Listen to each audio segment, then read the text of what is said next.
Om.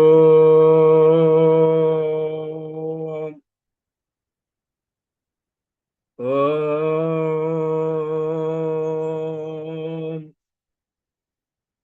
Om.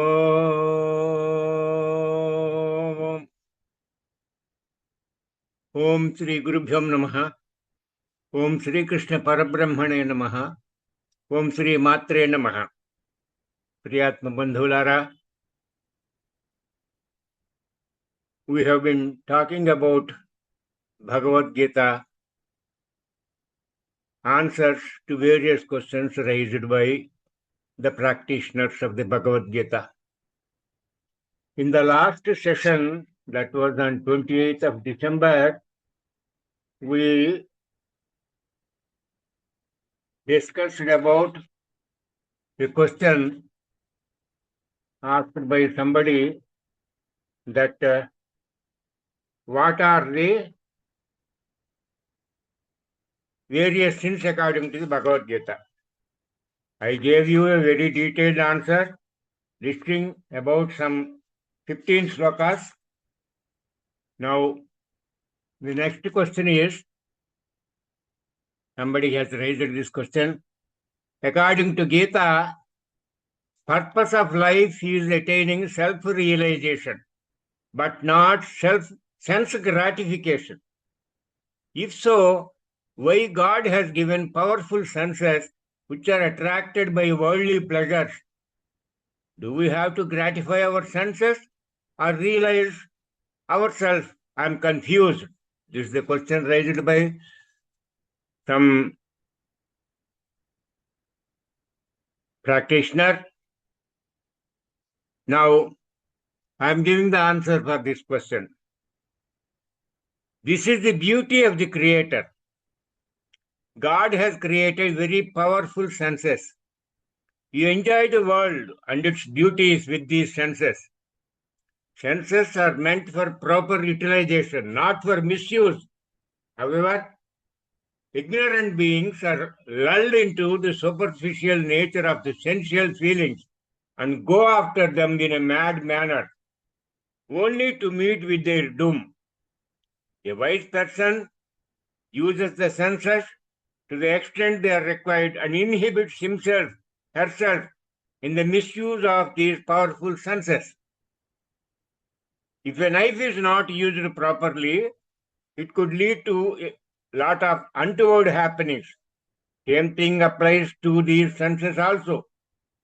You have asked a question whether we have to gratify these senses or we realize ourselves. If we have a horse with us, it has a lot of horsepower, HP we say. If it is left free, it will go in random directions without doing any useful work. If the same horse is now bridled with a harness, you can take the horse in a direction of your choice and also do useful work. If the horse is left to itself, it will run in random directions without doing useful work. Similarly, our powerful senses must be controlled properly so that their powerful faculties can be used to our advantage in doing useful work. That is why God has prescribed 4 routes to achieve self-realization according to Bhagavad Gita. They are Karma Yoga, Bhakti Yoga, Jnana Yoga, and Dhyana Yoga. Even among these 4 routes, God has further prescribed 4 ashramas as per the tastes of different groups of people. These ashramas are Brahmacharya ashram, Grahastha ashram, Vanaprastha ashram, and Sannyasa ashram. The rules for each ashram are distinctly different. They should not be confused. Whatever may be the ashram you choose, the end result is same.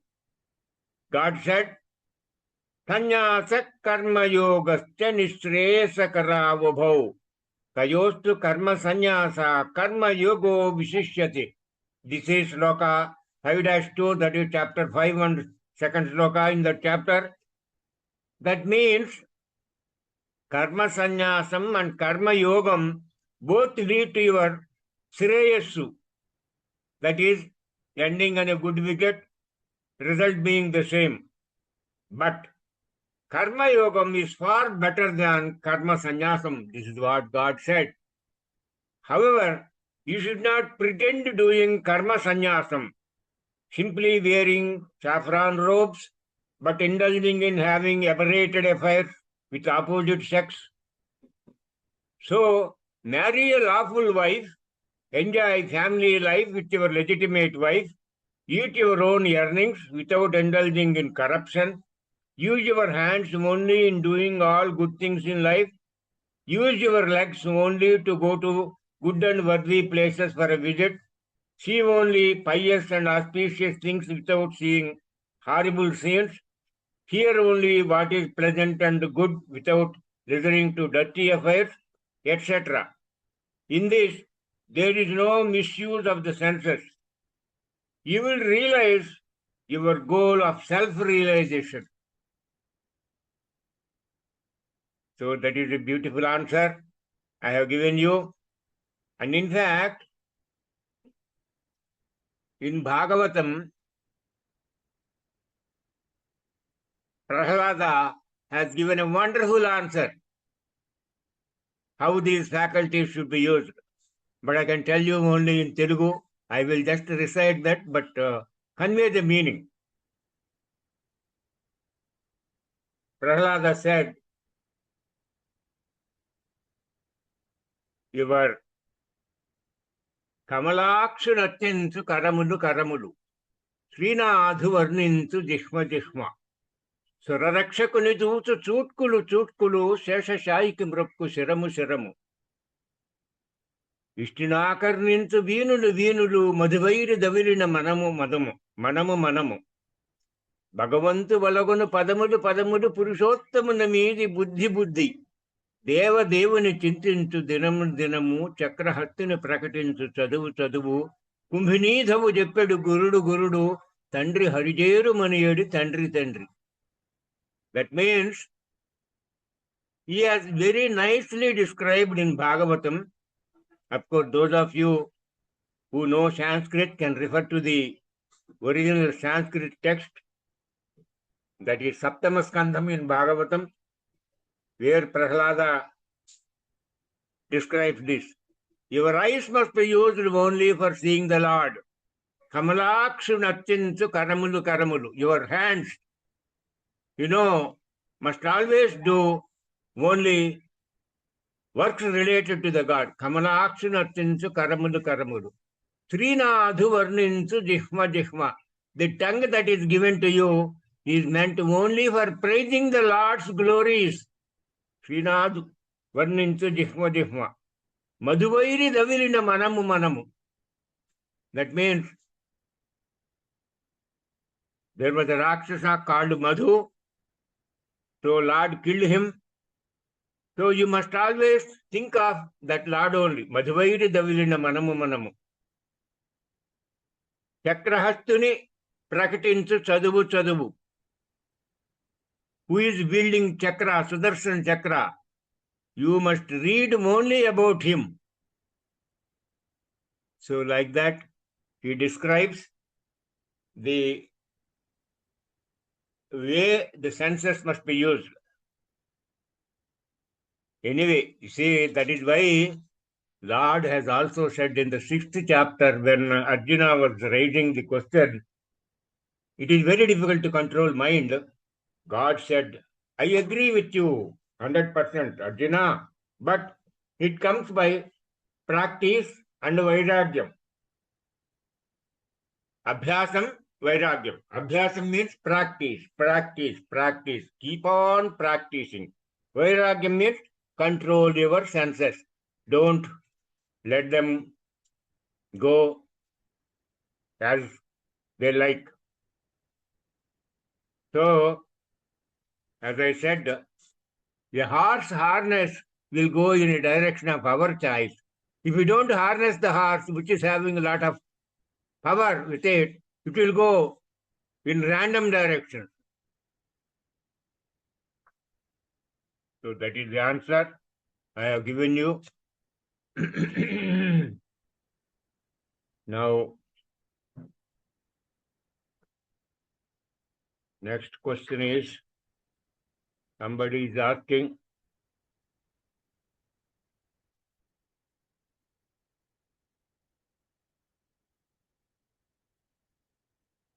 what is the mantra of staying happy in life forever? Somebody has asked. Now, one person by name Surabha, he has given a beautiful answer. Salary is not the only constraint that makes someone happy. Prostitutes earn much better, but are they happy? If you are searching happiness in respect of work area, then you should study Maslow's need hierarchy theory, which laid down 5 factors. Money may fulfill your only lowest level physiological needs. If you are looking for happiness in your life, then remember contentment is wealth. I am getting around 7,000 rupees, 70,000 rupees per month. I don't feel any happiness when my salary gets credited to my account. But I was much happy when Dad used to give rupees 10. So this is what Saurabh Sethi has given. Now, I also studied the Maslow's theory at IIT Madras when I was doing my MS. Ever since that time, I used to watch the people and rank them at what level they are there. I rarely found a person who has actually crossed the self-actualization. That is, according to Maslow's theory, there are what are known as basic needs, then there are love needs, then there are luxuries of life, then ego. If you cross ego, then you will get self-actualization. But after reading and practicing the Bhagavad Gita for more than 35 years, I found that the people are not able to cross ego. This is the main reason for people not reaching the happy status. If an individual sheds his or her ego, happiness comes instantaneously. This is the secret of reaching happiness, not earning money or a higher pay packet. But what is this ego? Ego is the most sweetest thing in life to humans. Humans may tolerate if someone causes them harm to their money, wife, or other members of the family, but not to ego. That means they keep ego as very dear to them. This is the crux of the problem. But how will ego go? Ego won't go unless you get jnanam. But how will jnanam come? Jnanam comes only when you break the barriers between the individual soul and the cosmic soul. Ego is standing as the barrier between the individual soul and cosmic soul. But people are thinking that they are more cleverer than the God himself. So, as long as people think that they are cleverer than the God, they will never be able to gain jnanam. As long as people don't get jnanam, their ego will not go.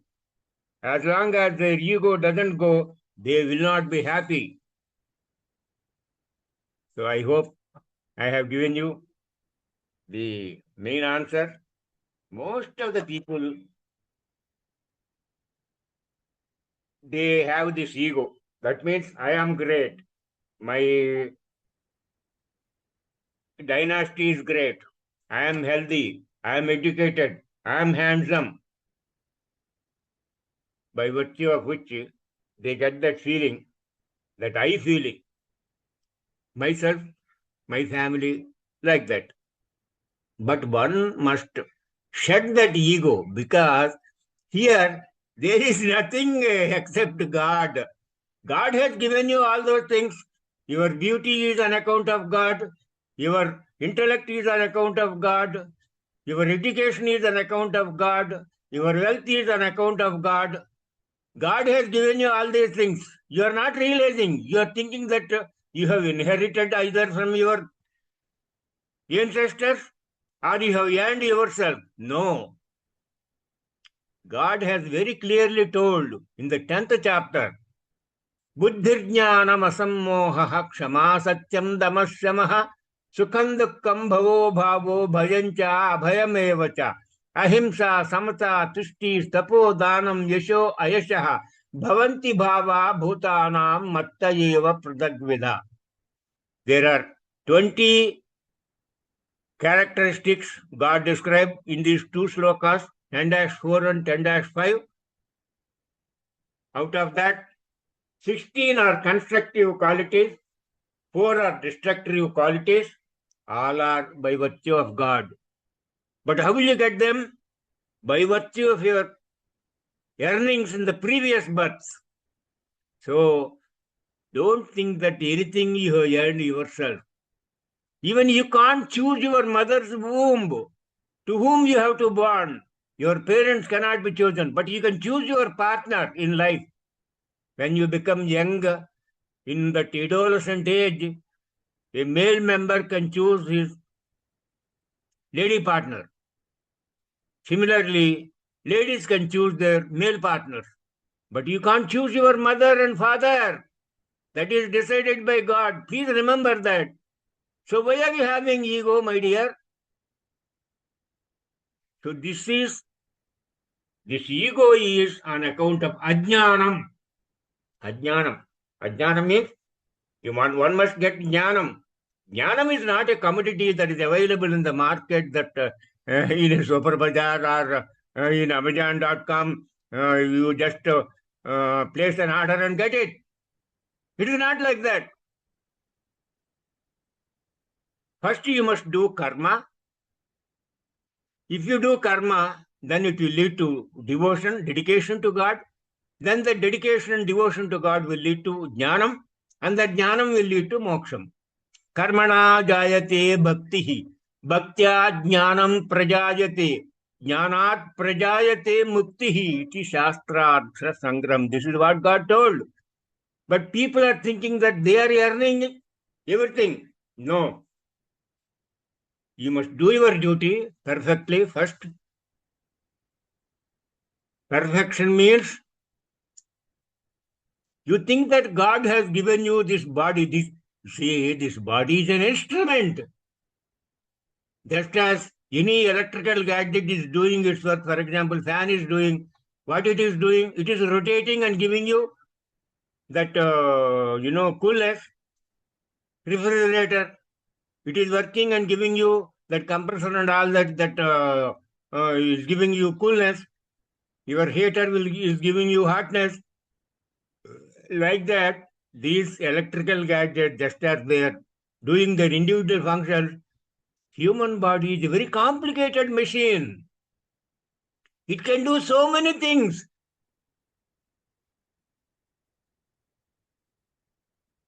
So, this you must use properly. If you don't use properly, you will not get happiness. So, this is my answer.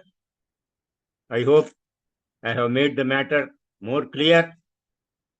Now, so there is no mantra for happiness except that you have to realize that God is great and go after God, man. I'm telling you, with all my experience in life, I am educated. I have done my BTech. I have done my MTech. I have done my PhD. I worked as a scientist in DRDO for 37.5 years. But after all that did not give me satisfaction. The thing that gave me satisfaction is Bhagavad Gita. After reading the Bhagavad Gita, I found many answers which were unanswered in my life. That is why I have become a devotee of Bhagavad Gita, and God is kind enough. He has asked me to write Bhagavad Gita, I have written Bhagavad Gita. Now I am doing this for the sake of others, so that others also they get benefited. If I have the knowledge, if I have the jnanam, it is not enough. I must share it with others. That is why I am doing all this. Please understand this old man's you, that I am not simply,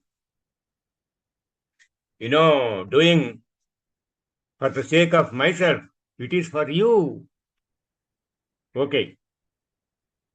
Now, another person is raising the question, what are the hidden secrets of the Bhagavad Gita?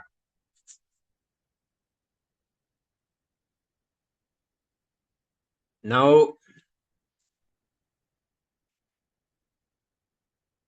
my answer for that is, God talked about the hidden secrets of the Bhagavad Gita at various places and on various occasions.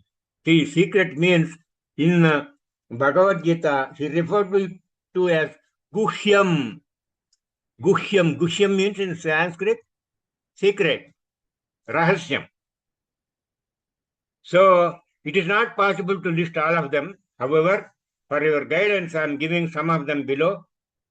Read slokas 4-3, 7-1, 7-2, 9-1, 9-2, 9-3, 15-20, 18-63, 18-64, 18-68, 18-75, etc. And listen to the interpretations of these slokas from enlightened souls. See, most of the people, they read Bhagavad Gitas written by Pandits. Please don't read any book written, any Bhagavad Gita written by Pandits. They can't interpret it properly. See, scholarliness is something, but jnanam is something else. So you must read books or Bhagavad Gitas written by jnanis, enlightened people. Then only you will get. I am telling you emphatically, any number of times I am telling you this, you will not get jnanam if you read Pandit's books. No. Okay. Now the details of these secret slokas are, I am going to give as under 4-3, that is 4th chapter, 3rd sloka. Sayevayam maya tejya yoga proktah puratanaha bhaktosi me saka cheti rahasyam hetaduttamam. So meaning of the above sloka is that same ancient yoga has been today taught to thee by me. For thou art my devotee and friend. It is a supreme secret. Now I am giving a small commentary on this. This ancient yoga consists of profound and subtle teachings. Hence it is the supreme secret which the Lord reveals to Arjuna. Sri Bhagavan Vacha. Maya sakta mana padha yogam yanmadasrayaha asamsayam samagram mam yadha jnasya tachrunu. This is 7-1, that is 7th chapter, 1st sloka. Here, God is telling, O Arjuna, hear how you shall without doubt know me fully, with the mind intent on me, practicing yoga and taking refuge in me. This is the meaning of the sloka. Now commentary. If you sing the glories and attributes of the Lord, you will develop love for him, and then your mind will be ever fixed on him. Intense love for the Lord is real devotion. With this, you must surely get full knowledge of the self. Now I want to give here an anecdote. Vedavyasa Bhagavan. He is a Bhagavan. He is Bhagavan's avataram. What he did, he codified all the Vedas, 4 Vedas, and then 18 Puranas, and then 9 Vyakaranas. He condensed all that into Mahabharatam. He wrote Mahabharatam, an epic consisting of 1 lakh slokas. But he was not happy. So he was wondering, what is this? I have done so much service, but still I am not happy. One day Narada came. Narada told, see, you have written, you have codified the Vedas. You have written commentary for the 18 Puranas and the 9 Vyakaranas. And you have also codified all these things into Panchama Vedam. He called Mahabharatam as Panchama Vedam. That means whatever is contained in these 18 Puranas plus 4 Vedas plus 9 Vyakaranas, he condensed all that into Mahabharatam. So he called it Panchama Vedam. But you have not glorified the glories of the Lord. That is your weakness. You have not described the glories of the Lord. And he himself gives about his own life. He said, see, in the previous birth, I was born in washerman's family. Dhobi we call. Telugulo Sakali antam. Sakali. That means they wash the clothes and live. That is their livelihood. He was born to that Dhobi, washerman. Then he lost his father in the early childhood itself. So mother was not able to eke out her living, so she was doing servant maid job by cleaning the vessels, cleaning the house, washing the clothes, etc. So in a rich man's house she was doing. Narada was very young at that time, so father is not there, so he can't stay at home. So she was taking him along with her whenever she was going to his master's house for doing service. It so happened that during 1 year, the master where his mother was working was doing Chaturmasyam. Chaturmasyam means in an year, for 4 months, they take a vow to do only godly things, and they invite jnanis, that is sannyasis having philosophical knowledge, spiritual knowledge, and these sannyasis, they don't go anywhere all the 4 months. They remain at a single place, but they will be giving discourses of what they have learned. So that Chaturmasya Vratam was going on in this Narada's mother's master's place. So that master asked Narada, you help these sannyasis here. You arrange seats for them whenever they are taking their food. You remove their, after eating, they leave that leaf, no? So those things you remove. And you do whatever service is possible, whatever they ask you. So Narada very dedicatedly did service to these sannyasis during the Chaturmasya Vratam for 4 months. They were very much pleased. Because they were very much pleased, they gave Mantropadesham to Narada. He was a small boy. Narayana Mantram they gave, and then he said, you keep doing this, you will get benefited. And then the Chaturmasya Vratam was over, 4 months have gone, they went away. Then one day, master asked Narada's mother to go and milk the cow. It was night time. So she went for milking the cow. But in this darkness, there was a serpent, cobra, lying there. She has put her leg on the cobra. That cobra immediately bit her. And because of the poison, mother died. Narada's mother died. Now Narada has become, already he was fatherless. Now he became motherless also. He is all alone. He was a small boy. So he left that master's place in search of God. Because they told, Mantropadesham they gave. So he walked for a long distance, and in a forest there was a small lake.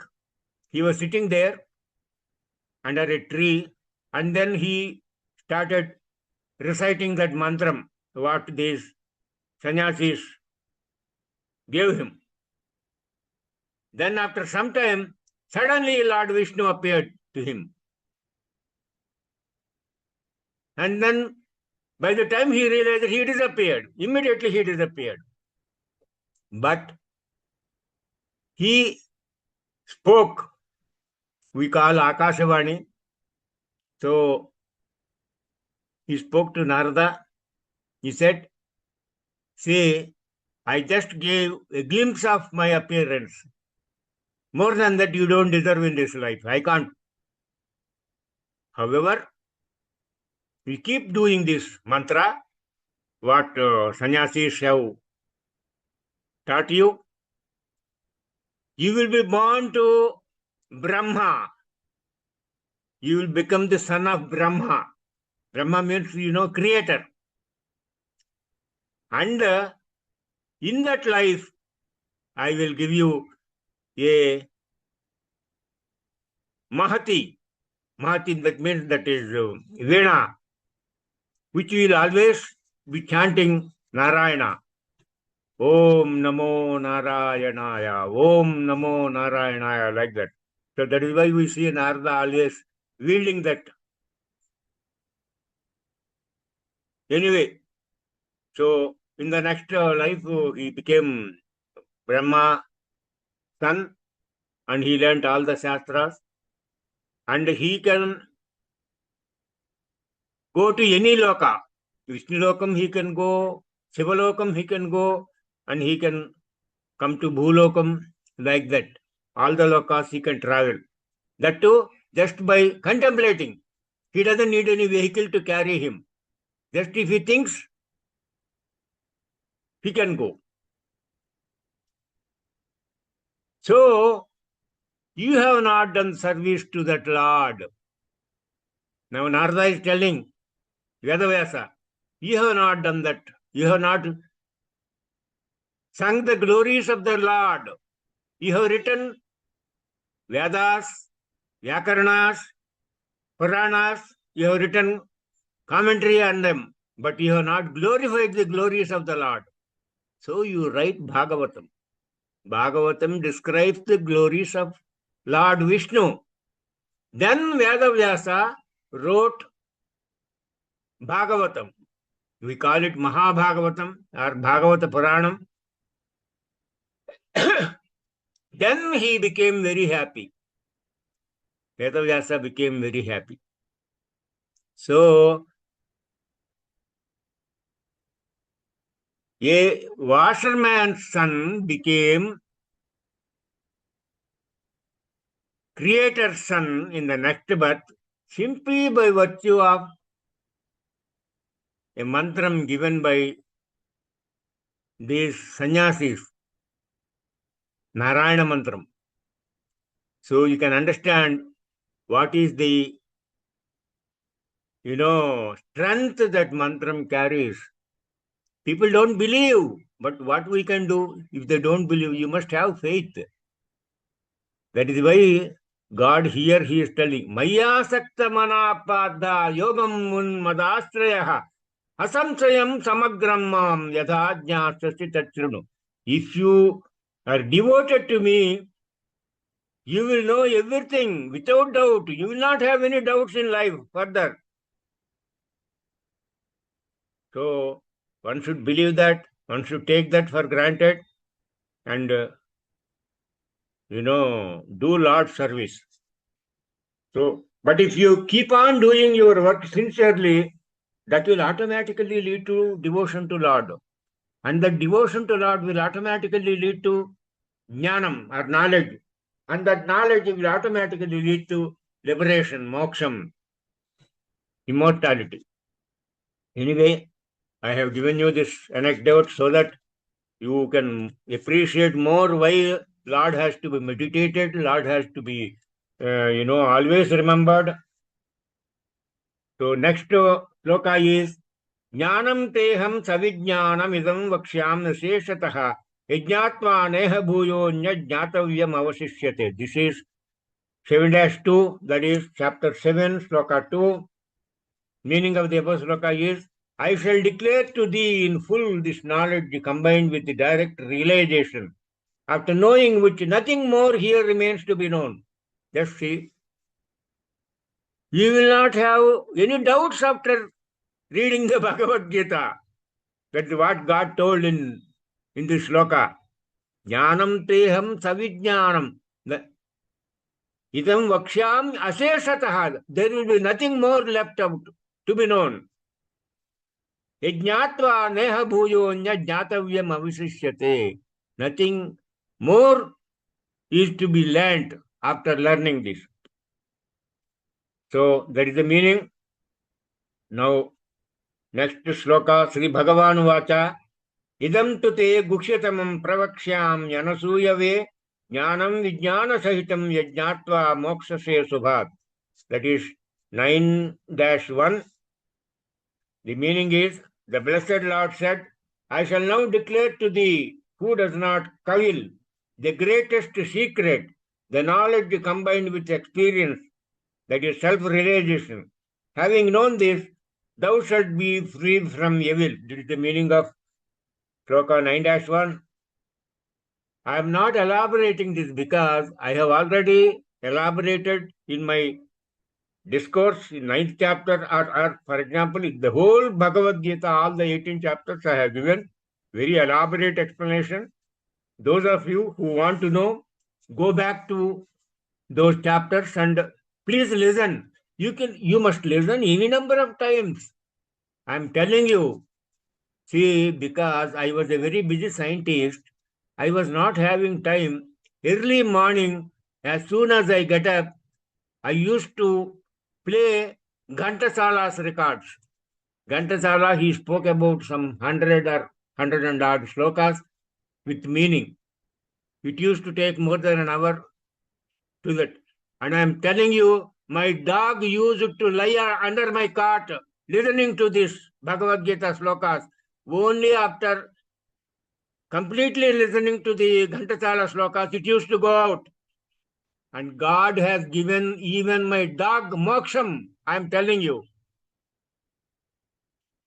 So that is the strength it has got, my dear. Please understand that. So now, next sloka, that is 9-2. Raja Vidya Rajagukhyam Pavitramidam Uttamam Pratyakshaavagamam Dharmyam Susukam Kattum Avjayam.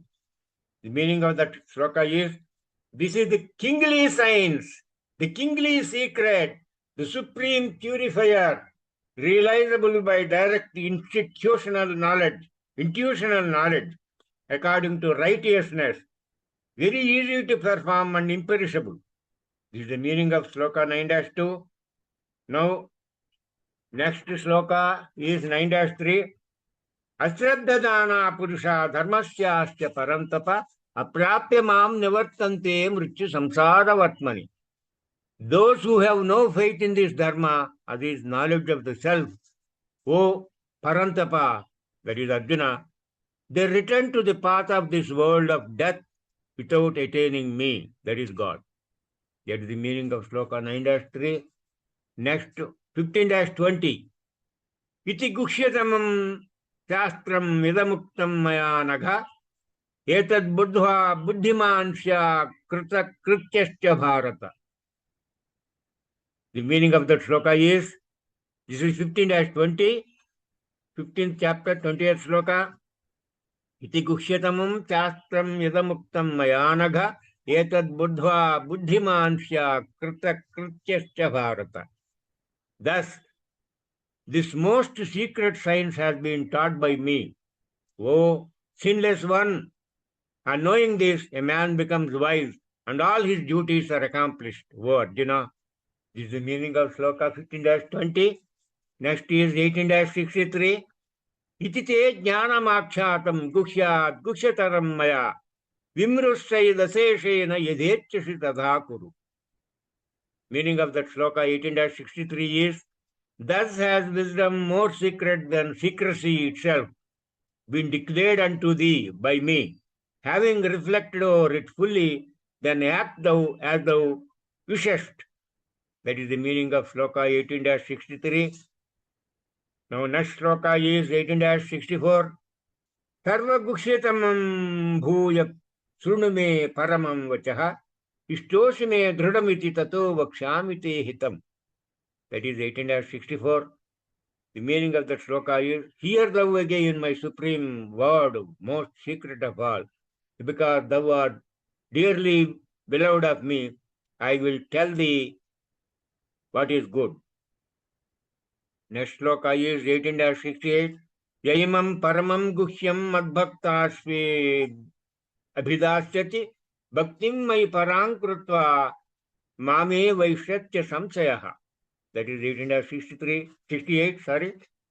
The meaning of 18-68 is, he who with supreme devotion to me, that is God, will teach this supreme secret to my devotees shall doubtless come to me. That is the meaning of sloka 18-68. Then 18-75. Vyasa prasadat chitavan etad guhyamaham param yogam yogeshwara krishna sakshat kathayata swayam. Vyasa prasadat chitavan etad guhyamaham param yogam yogeshwara krishna sakshat kathayata swayam. That is 18-75. The meaning of that is, through the grace of Vyasa, I have heard this supreme and most secret yoga direct from Krishna, the Lord of Yoga himself declaring it. These are the words told by Sanjay after hearing the Bhagavad Gita. You can see what he told. As I already told, I have given you very elaborate explanation in my discourses. Please go back to it. In all these slokas now, whatever I am giving, you must go back to the respective chapters and see what I told there. I gave very detailed explanation. Please do that. Mere reading of the above slokas will not meet the requirements of the full understanding of the Bhagavad Gita. But the reader must understand the full and factual meaning from enlightened souls. Now, the next question is, somebody is asking me, how did your life change after 10th class?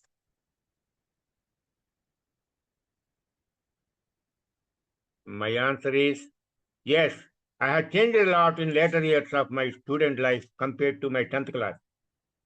I was very playful up to 10th class. On holidays, you can never find me at home. I was not even coming for taking my food in time. I used to come in odd hours and enter my house through the back door. My mother used to give me food at any time of the day. I used to eat the food and again slip away.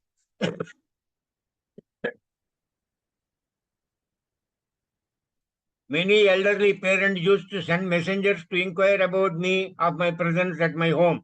Whenever their wards or sons could not be tracked, these elderly people used to relax if I was not at my house. They would be assured that their wards or sons would surely be with me. However, if I was found at my house, they used to go in panicky to search their wards or sons. I used to be the leader of all these children. Many parents used to come and request me and my mother to allow their children to study with me during nights. After dinner, they used to come to me for studying and also for sleep hour of nights. Early morning, they would go away to get ready to go to school. While going to school, we used to go independently, but we used to come together while coming. We used to walk about 6 to 7 kilometers to our high school one way. We used to have this company for almost 3 years continuously up to high school career. But after high school career, there was a big transition. The biggest thing was unbridled freedom in the college when I was doing the intermediate. In a span of 10 months of my intermediate, I saw 200 cinemas. You can imagine, dear friends, in 10 months means academic year will have 12 months, but 2 months will go in vacation. So there are only 10 months, 10 months, 10 months, 10 into 30, 300 days. In 300 days, I had seen 200 cinemas. One day, my father came to my room where I was living while studying intermediate. But I was not in the room. Actually, I was in the cinema hall. My roommate told my father that your son might have gone on some work and soon he would be returning. My father was waiting in my room for my arrival. In the meantime, he was just seeing my books, my belongings in my trunk. In the process, he saw my diary where I was briefly writing what all I was doing during each day. Later, in the engineering college,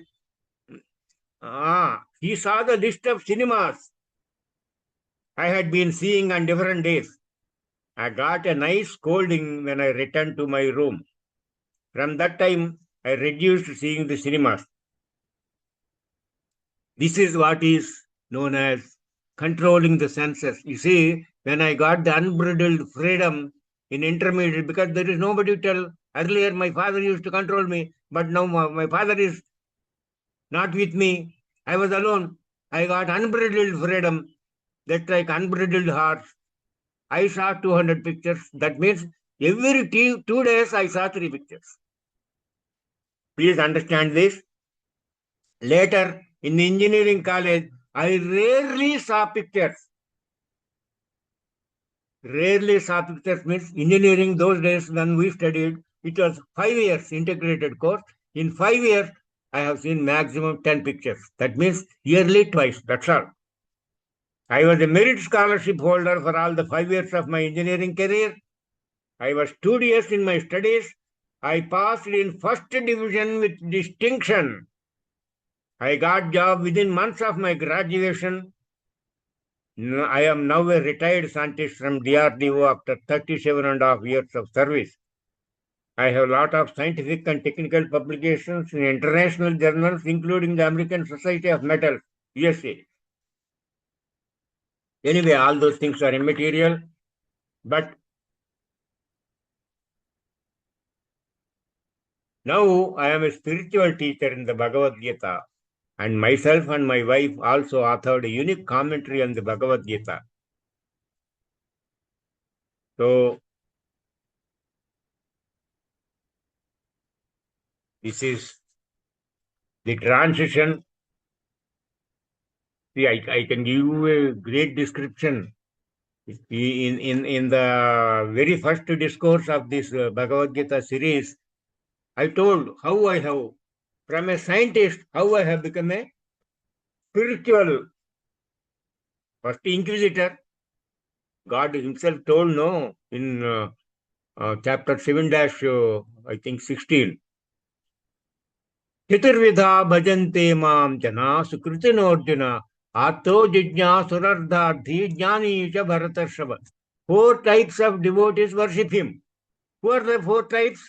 Arto, a fellow who is in distress, he will immediately remember God. Second is Jijnasu. Jijnasu means, it seems God is there. Where is he? What is he doing? Like that. He will have an inquisitiveness, curiosity to know about God. Ardharthi. Ardharthi means he wants money, wealth, property. He wants to earn income. So he is the third. And fourth is Jnani. Chaturveda bhajante mam jana sukritam. But he classified all of them, they are good people.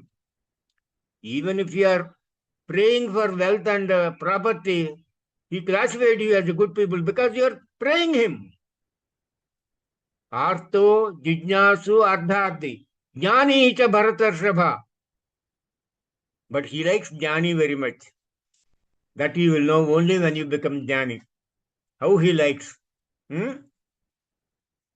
Anyway, so this is the transition I have myself undergone after from my 10th class. So today I am teaching you Bhagavad Gita because of my devotion to Lord God. And I will tell you how I have become a devotee, great devotee of Lord. In SSLC, that is the last class in high school, those days we used to have 11 years schooling. These days they are ending up with 10th class. But when we studied, it used to have 11 classes. 11th class was called SSLC, Secondary School Leaving Certificate. They used to give a certificate also when you pass out from the high school. So, in that SLC exam, we used to have board exams. Board exam means a common question paper will come from unknown sources. Question answer papers also will go to unknown place. They will be evaluated. And after the results are collated, they will qualify you. If you are passed, you will pass. Your number will come in the newspaper. Results will come in the newspaper. If you are failed, your number will not be there. But it so happened, generally I used to get very good marks in mathematics. But on that exam day, our teacher told us that there are 3 parts. Part A, Part B, Part C. Part C is having 2 questions. Each question carries 11 marks. That is total 22 marks. So our mathematics teacher, he told, first you go and do that, Part C, because for every step you will get some marks. For every construction, you will get marks. So first to do Part C, then you come to Part A and Part B. So I was doing Part C. When I was doing Part C, another friend of mine, and he was my classmate, I think he was going for urinals. While going, he looked at my graph or whatever construction work I did. He was also a good student. Told, the problem has gone wrong. I was wondering what happened. So while going to toilet, he told, and while returning from toilet also, he told, the problem has gone wrong. So I believe me, I spent all the 2.5 hours only re-verifying this. And in the process, time was over. I did not attempt the other 2 parts. Naturally, invigilator took away my answer sheet. But now I have attempted only for 22 marks out of 70 marks. Part A is, paper 1 is for 70 marks. Paper 2 we have is for 30 marks. That is objective type. In 30 minutes, we have to answer 120 bits. Yes or no type, or fill in the blanks, or match the following, like that. Every minute you must answer 4. For those 30 marks, God knows how many marks you will get. But if you are good, you will get more marks. But the pity is, they don't give you the question paper. They take away, in the same question paper, what they give, you have to write the answers also. So they take away. So you will not have any means of verification of what you have written. So I prayed God. Now I have written only 22 marks. I have answered only 22 marks in paper 1. In the next half an hour in paper 2, please help me, my Lord, so that I get at least pass marks. And if I pass, I will come to you. I will visit Tirupati. Like that, I pledged myself, and then I don't know.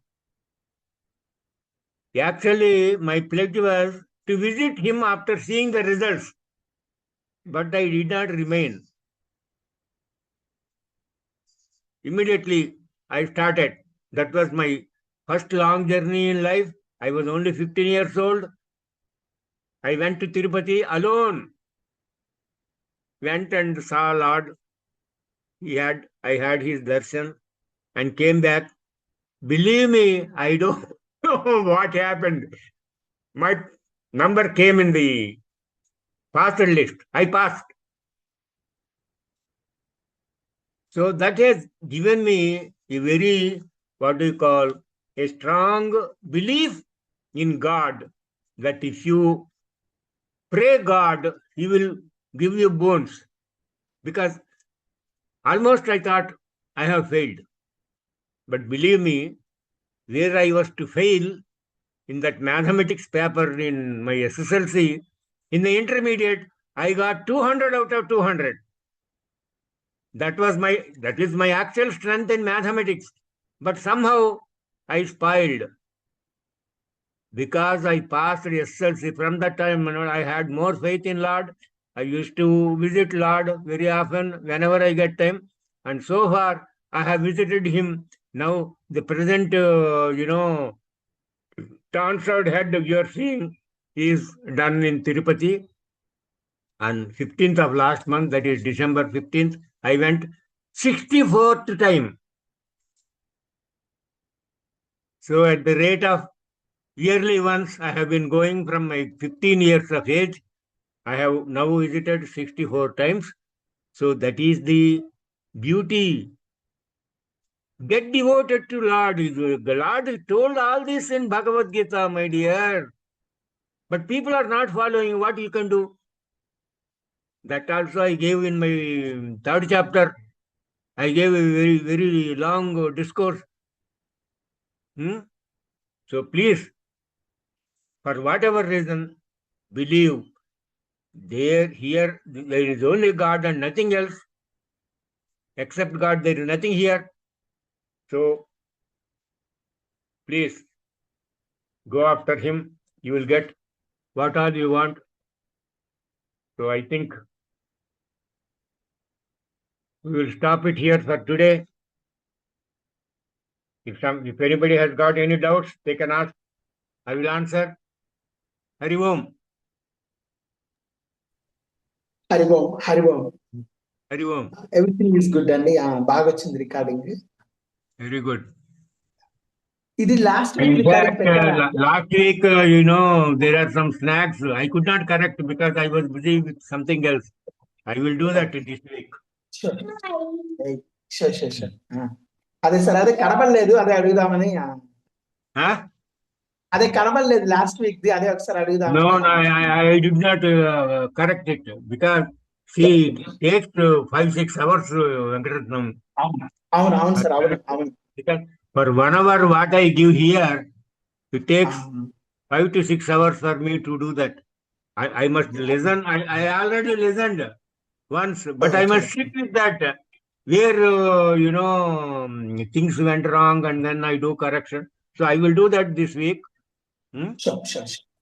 So shall we